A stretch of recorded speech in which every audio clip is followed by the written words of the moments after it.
호이맨 칼럼. 가장 뛰어난 목양.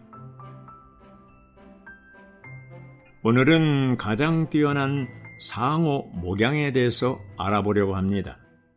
하나님이 원하시는 최고의 단계는 모든 지체가 기능을 발휘하며 그리스도의 몸을 건축하는 것입니다. 마태복음 16장 18절은 그대는 베드로입니다. 내가 이 반석 위에 내 교회를 건축할 것이니 음부의 문들이 이기지 못할 것입니다 라고 말씀하셨습니다. 이 말씀이 언제 이루어졌는가요? 상호 목양. 그리스도의 몸을 건축하는 가장 뛰어난 목양은 상호 목양입니다. 우리 모두가 목자가 되고 또한 양들이 되는 것입니다. 우리는 양들이고 목자들이기 때문에 상호적으로 목양하고 목양받는 것입니다. 이러한 상호 목양을 통해 그리스도의 몸인 교회는 사랑 안에서 스스로 건축될 것입니다. 이런 관점은 종교적인 위치에서는 납득하기 어려운 것입니다. 주님은 마태복음 16장에서 위대한 예언을 하셨습니다. 마태 16장 18절의 말씀이 실제로 이루어진 것은 에베소 4장 16절입니다. 그분으로부터 온 몸은 그 풍성한 공급을 해주는 각마디를 통하여 그리고 각 지체가 분량에 따라 기능을 발휘하는 것을 통하여 함께 결합되고 함께 짜입니다. 그래서 몸이 자람으로써 사랑 안에서 스스로 건축되는 것입니다. 사랑 안에서 스스로 건축하는 단계가 가장 높은 단계입니다. 워치만 형제님은 성경 말씀 중에서 가장 성취하기 어려운 구절이 4장 16절이라고 하셨습니다. 여기서 함께라는 말은 서로라는 말을 의미합니다. 로마서 12장 10절 형제 사랑으로 서로 뜨겁게 사랑하고 서로 먼저 존경하십시오. 여기에서 서로라는 말은 몸 안에서 상호 목양을 하는 것을 의미합니다. 상호 목양은 서로 돌보는 것입니다. 상호 목양은 동일 수준에서 서로 돌보는 것입니다. 교회 안에서 봉사자만 목자와 교사가 되는 것이 아니라 모든 성도들이 목자이면서 양이 되는 것입니다. 우리는 기독교의 성직자 제도인 니올라당의 관념을 버려야 합니다. 목자와 교사는 서로에게 열려 있어야 합니다. 반드시 모든 사람은 다른 사람을 돌보는 부담을 가져야 합니다. 만약 교회 안에서 오직 인도하는 형제들만이 목양의 일을 한다면 그것은 교파에서처럼 모든 지체들의 기능을 뺏는 것입니다. 지체들은 가만히 있고 장로들과 책임 형제들만 움직인다면 상호 목양은 불가능한 일입니다. 상호 목양이 이루어질 때 교회는 건강하게 자라고 건축됩니다. 상호 목양, 즉 사랑 안에서 스스로 건축하는 것이 최고의 단계입니다. 그러므로 에베소 4장 16절 끝부분에서 사랑 안에서 스스로 건축하는 것은 가장 높은 단계입니다. 땅의 사역, 하늘의 사역. 요한복음 10장 10절과 11절과 16절에서 주님은 제자들에게 그분께서 양들이 생명을 풍성히 얻도록 하기 위해 오신 선한 목자이시라는 것과 그분께 다른 양들, 이방인 믿는 이들이 있으며 그들을 이끌어 10절에 언급된 양들, 유대인 믿는 이들과 함께 한 목자 아래 한 양떼, 한 교회가 되도록 하셔야 한다는 것을 밝혀주셨습니다.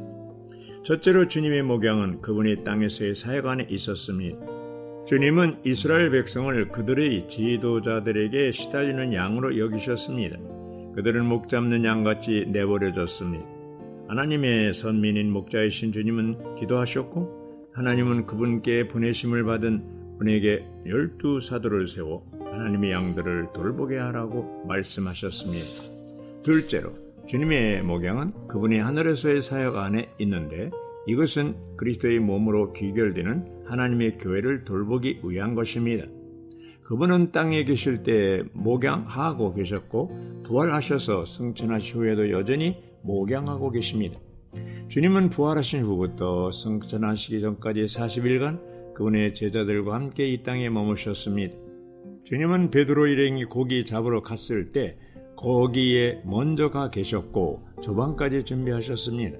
식사 후에 주님은 베드로와 제자들에게 주님의 양들을 목양하라는 위임을 주셨습니다. 그분께서 이 땅에 계시지 않고 하늘들에 계시는 동안에 그분의 어린 양들을 먹이고 그분의 양들을 목양을 하고 우임하신 것입니다. 목양하는 것은 모든 것을 포함한 부드러운 돌봄으로 양떼를 돌보는 것입니다.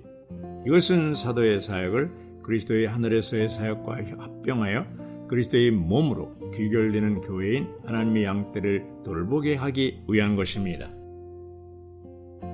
교회는 목양을 통해 자란다.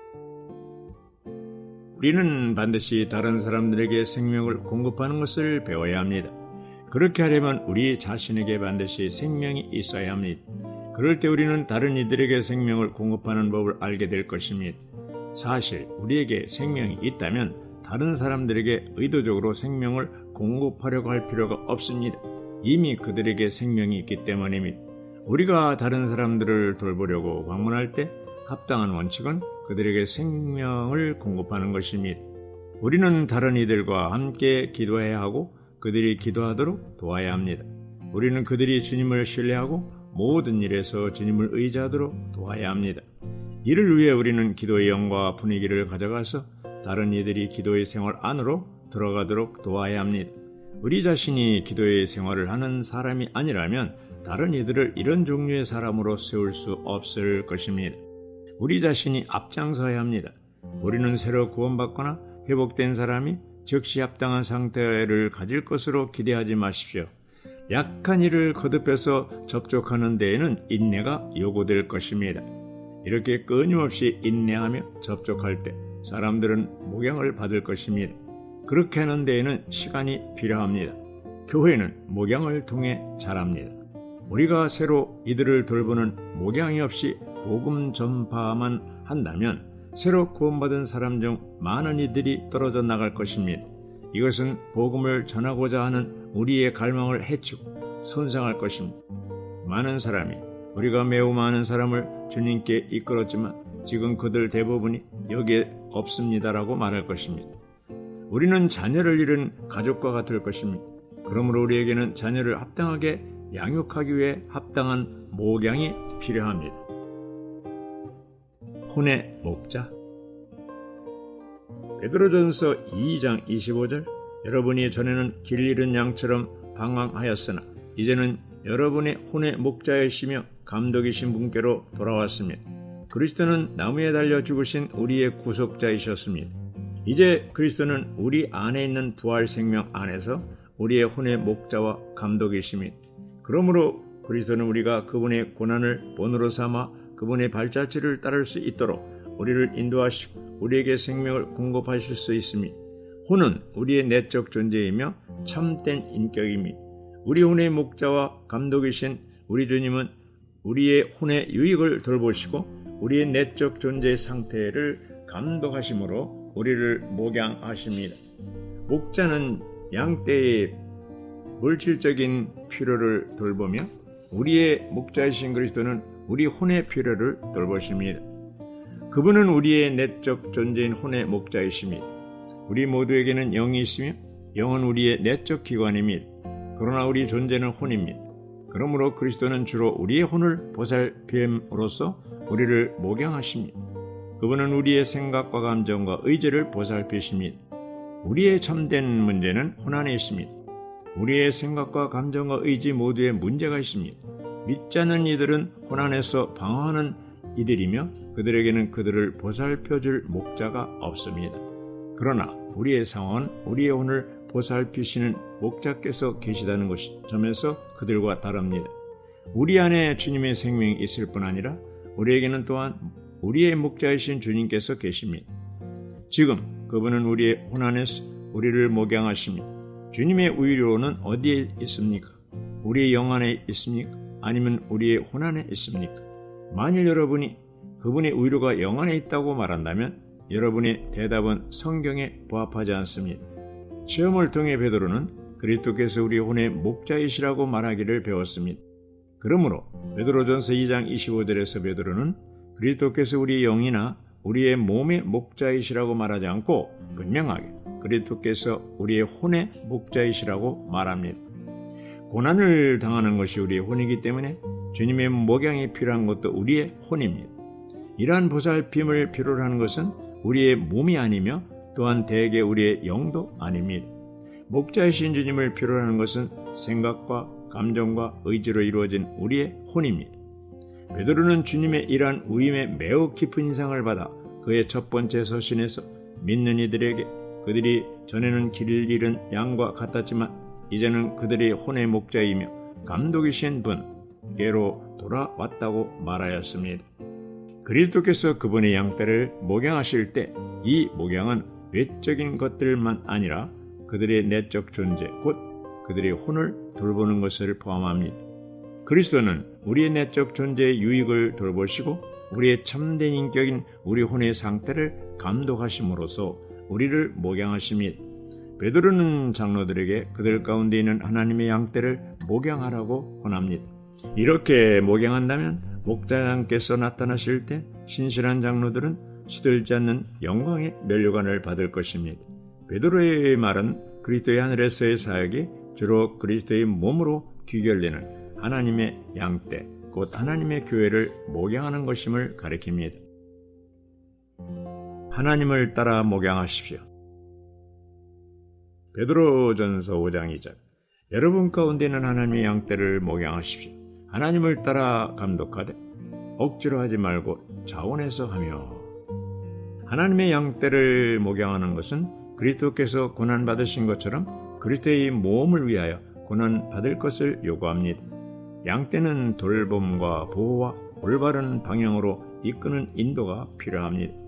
그들은 그들이 먹고 마실 수 있는 곳으로 이끌려야 합니다. 이것이 목양입니다. 베드로는 장로들에게 하나님의 양떼를 목양하라고 명령합니다. 양떼는 장로들의 소유가 아니라 하나님의 소유입니다. 어떤 의미에서 장로들은 하나님의 양떼를 목양하도록 그분께 고용되었습니다. 베드로전서 5장 2절에 감독하는 것이란 단어는 상황이 어떠한지를 알기 위하여 부지런히 살펴보는 것을 의미합니다. 그가 살펴보는 것은 양떼를 보호하고 인도하고 먹이는 것과 관련되어 있습니다. 목자는 양떼에게 필요한 모든 것을 공급하기 위해 살펴봅니다. 베드로의 말처럼 장로들은 자원하여 하나님을 따라 감독해야 합니다. 하나님을 따라 감독하는 것은 우리의 선호와 흥미와 목적을 따르지 않고 하나님의 본성과 갈망과 길과 영광을 따르는 것입니다. 장로들은 그들의 의견이나 관념 또는 좋고 싫은 것을 따라 감독해서는 안 됩니다. 그 대신에 그들은 하나님의 선택과 갈망과 의도와 선호를 따라 감독해야 합니다.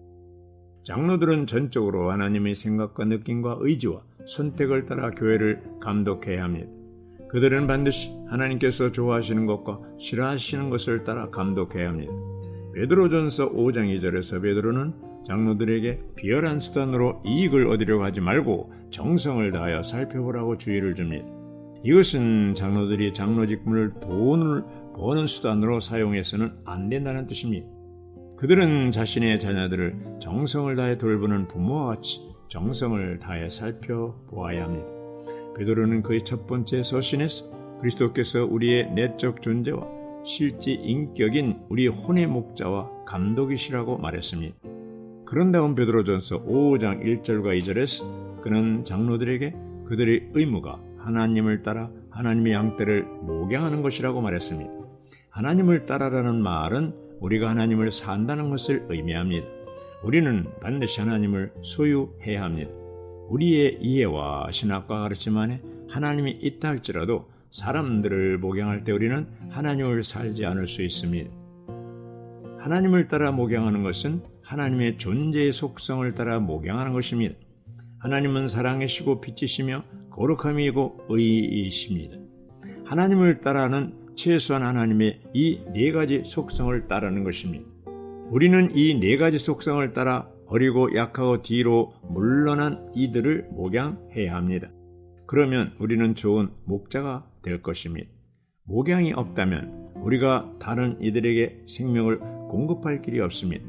우리가 생명을 누리고 다른 이들에게 생명을 공급하기 원한다면 우리는 반드시 그들을 목양해야 합니다.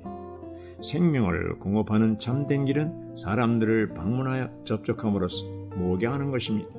목양이 없으면 사람을 얻을 수 없고 사람을 얻지 못하면 교회 건축도 없습니다. 특히 상호 목양만이 가장 뛰어난 목양입니다. 아멘.